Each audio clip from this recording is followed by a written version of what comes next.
ሰላም ሰላም ወዳጆቼ፣ ዛሬ ከፀሐይ ዩቲዩብ ቻናል ምኞት እውነተኛ ልብ አንጠልጣይ ፍቅር ታሪክ ይዘንላችሁ ቀርበናል። ከፀሐይ ፈይሳ ዩቲዩብ ቻናል። ለዚህ ዩቲዩብ ቻናልም አዲስ ከሆናችሁ ሰብስክራይብ በማድረግ የደወሉን በመጫን ቤተሰብ እንድትሆኑ ጋበዝናችሁ። ዛሬ ምኞት ክፍል 1 እንዲጀምራል። መልካም ቆይታ ብያለሁ። ይህ የፀሐይ ፈይሳ ዩቲዩብ ቻናል ነው። ረዲት ከረፋዱ 4 ሰዓት አካባቢ የቤታቸው በረንዳ እያጸዳች ሳለ የግቢያቸው በር ተንኳኳ። ማን ሊሆን ይችላል ብላ እያሰበች ወደ በሩ ተጠጋች። አባዬም እማዬም ዛሬ ስራ ቀን ስላልሆነ ቤት ውስጥ ናቸው እና ማን ሊሆን ይችላል? የግቢው በር ጠጋ አለችና ማን ነው አለች። እኔ ነኝ የሚል ለስለስ ያለ ድምፅ ከውጭ የተሰጣት መልስ ነበረ። ከዚህ በፊት ባታውቀውም ሰላም ያለው ሰው እንደሆነ በድምፁ ስለተረዳች በሩን ከፈተችለት። በጣም ቆንጆ ወጣት ነበረ። ደህና ነሽ አላት። እሷም ደህና ነኝ ብላ ስትመልስለት የሚከራይ ቤት አለ ብሎኝ ነበረ አለ እንዴ ሲላት የሬዲየት አባት ለረጅም ሰዓት በር ላይ እንደቆመች ስላዩ ማን ነው እያሉ ወደ በር ተጠጉ። ወጣቱን ባዩ ጊዜ ሰላምታ ከተለዋወጡ በኋላ ወጣቱ ልጅ ለሬዲየት የጠየቃትን ጥያቄ ለአባቷ ለጋሽ ሀብታሙ ደገመላቸው። ጋሽ ሀብታሙም አለ ወደ ውስጥ ግባ ልጅ አሉ። እሺ ብሎ ገባ። የሚከራይ ቤት ገብቶስ አየ። ስንት እንደሚከራይ ጠየቃቸው። ተስማምተው ቢንያም ወደ ቤት ተመለሰ። ከዚያ በኋላ ነበረ ረዲት ቢንያምን ያወቀችው። ቢንያም እጅግ በጣም ውብና ማራኪ ልጅ ነው። ሚስቱ ደግሞ ኤደን ትባላለች። እጅግ ሲበዛ ዝምተኛና ቆንጂዬ ናት። ስለምትወደው ረዲት የዩኒቨርሲቲ ትምህርት ብትማርም ሰመር ከቤተሰቦቿ ጋር ስለምታሳልፍ ሁሌም አብረው ይውሉ ነበረ።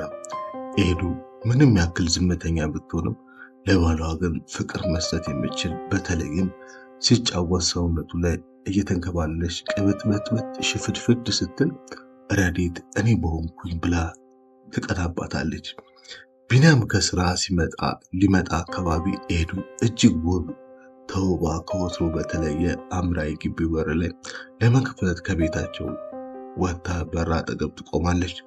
ልክ በሩ እንደተንኳኳ ሮጣ ትሄድና ቶሎ ትከፍትለታለች። ቢንያም እቅፍ ውስጥ አስገብቶ ሲስማት ለተወሰነ ሰዓት የተለያዩ ሳይሆን ለዓመታት ተራርቀው ተነፋፍቀው የተገናኙ ይመስላል። ቢንያም ፍቅር መስጠት ተክኖበታል። ሲያፈቅራት ሲወዳት ምድር ላይ ሌላ ሴት እስከመፈጠሯ ረስቶ ነው። ለሱ ሴት ማለት እሷ ብቻ ናት። እንደ እናት ያከብራታል፣ ያፈቅራታል፣ በጣም ይሳሳላታል። ፍቅራቸው እንኳን አብረው ለኖረ ሰው ለአንድም ቀን በመንገድ ላይ ላያቸ ሰው ያስቀናል። ከግቢው ነዋሪ ጋር በጣም ተግባብተዋል። ጋሽ ሀብታሙ ለብቻቸው ባገኛቸው ሰዓት አባባ ገና ወጣት እኮ ነው፣ አረጁ የሚል ሰው ተሳስቷል።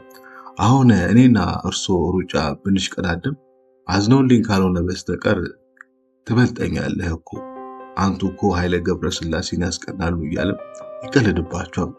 እሳቸውም የወጣትነት ጊዜያቸው ታውሷቸው በጨዋታና በሳቅ አይ ልጄ ብለው ተረካቸውን ይጀምራሉ። ለወራቸው አክብሮ ጆሮ ስለሚሰጣቸው የሚመለስበት ሰዓት እንደ ኤዱ እርሳቸው ይጠባበቃሉ። በተለይ ደግሞ ረዲት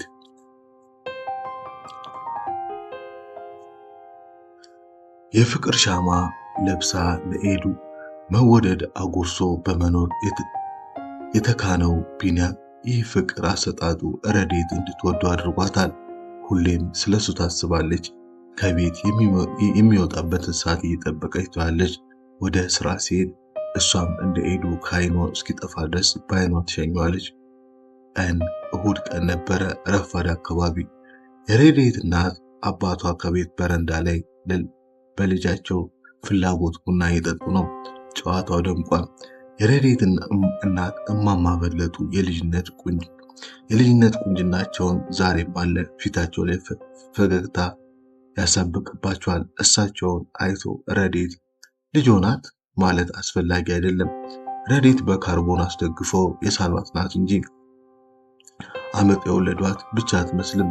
ኤዱ እስከዛሬ ብቻዋን የምትሰራው ስራ ዛሬ በቢንያም አጋዥነት ቤታቸው በረንዳ ላይ ዕቃ ያጥባሉ። የነ ረዴት ቡና የነ ቢንያም ቤት ፊት ለፊት ስለሆነ ከቤት ውጪ የሚደረጉ ነገሮች እያንዳንዱ ይተያያሉ። በዚህ ጊዜ ነበር ረዴት ቡና ማፍላቱን ወስዳ በእነሱ ፍቅር ተስባ በመተዛዘናቸው ተደምማ ዛሬ አረ የኔ በሆነ አይነት ስሜት ታያለች። ቢንያም በስራቸው መካከል ሚስቱ ውሃ ረጨት እያደረገ ይቀልዳታል። በመሃል ደግሞ ስራቸውን ረስተው ይተያያሉ። በስስት ያያታል። ሲያወሩ በአይን ይግባባሉ። እሷ ሲመለከታት ልቡ ቦታውን ለቆ አይኑ ላይ የወጣ ይመስላል። የአይኖቹ ብሌን ልብ ቅርጽ ይሰራሉ። ምንም አይነጋገሩም፣ ግን በአይናቸው ፍቅር ያዜማሉ። የሚገርመው ነገር በሶስተኛ አይን ረዴት በኤዱ ቦታ ራሷን ተክታ ቢንያምን ታያለች። የራሷ ባል እስኪመስላት ድረስ በስስት ታያለች። በሀሳብ ተጉዛ ራሷን ከቢንያም ጋር አድርጋ ነበር የምታስበው። እናቷ ሲጠሯት እንኳን አሰማም። እማማ በለጡ ተጣሩ። ረዴት ዝም፣ መልስ የለም። የምታስበው እናቷ ሲጠሯት እንኳን አሰማም። እማማ በለጡ ተጣሩ ድጋሚ፣ ዝም፣ መልስ የለም። እሷ ክንፍ አውጥታ በራለች። ዘመናቸውን ተሻግራ ከቢንያም ጋር ተጋብታ ቆንጆ ልጆች ወልዳ በሀሳቧ ጭልጥ ብላለች። እናቷ እየተጣሩ ነው። ረዴት ብለው ሲጮሁ ደንግጠው ከሀሳቧ ብትባንንም ከእንቅልፏ ነቃለች። ነገሩ ማማ የበለጠ አጠራሯ የልጃቸው ብቻ ሳይሆን ጥንዶቹን አስደንግጧቸዋል። ቢንያም በስስት ኤዱን እየተመለከተ አንቺ ባትኖሪ እኮ ምን እንደመሆነ ሳስበው ብሎ ሳይጨርስ ኤዱ ከኔ የተሻለ ፈጣሪ ሰጠ ነበራ አለችው። ቢንያም ሁሌም ቢሆን ከኔ የተሻለ ስትለው አይወድም። ምክንያቱም ደግሞ ከሷ የተሻለ ሴት አለ ብሎ ማሰብ ስለማይፈልግ ነው። ፈትዬ አንቺ ደግሞ በዚህ ቃል ሁሌ ታናጅኛለሽ። እሷም ወሬውን ለማስቀየስ የኔ ማር ስትለው እንደውም ካንቺ የተሻለ አገባለሁ ሲላት ንዴቷ ወደ ራሷ ዞረ። ሂድ ብላ ውሃ ረጨችበት፣ አኮረፈች። ኤዱ ስስቅም ስታኮርፍም በጣም ውብ ናት። ካኮረፈች ደግሞ እንደ ሕፃን ልጅ ያረጋጋታል። ቢንያም ማባበል ጀመረ። ቶሎ እንደማስቅለት ስለገባው ልመናውን ተውና ለቅጣት ተዘጋጀ። እሷ አታወራም፣ አኩርፋለች።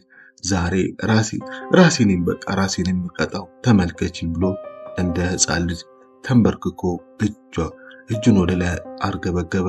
አሁንም እንዳኮረፈች ናት። ከዚያም አጎንብሶ ጆሮውን ሲይዝ ኤዱ በሳቅ ፍርስ አለች። ረዴት ቤተሰቦቿ ምንድነው የሚያስቃቸው ብለው ሲመለከቱ ምን ይሆን የሚመለከቱት? እንግዲህ ከፀሐይ ፈይሳ ዩቲዩብ ቻናል ምኞት ክፍል 1 እዚህ ጋር ተጠናቀቀ። እናንተም ለዚህ ዩቲዩብ ቻናል አዲስ ከሆናችሁ ሰብስክራይብ በማድረግ የደወል ምልክቱን በመጫን ቤተሰብ ትሁኑ ጋብዘናችሁ ነበር። በአሁን ደግሞ ኮሜንት በመስጠት ክፍል 2ን ተጠባበቁ እንላለን። ምኞት ክፍል 2 ይቀጥላል። መልካም ሆኖ ተመኘንላችሁ። ባባይ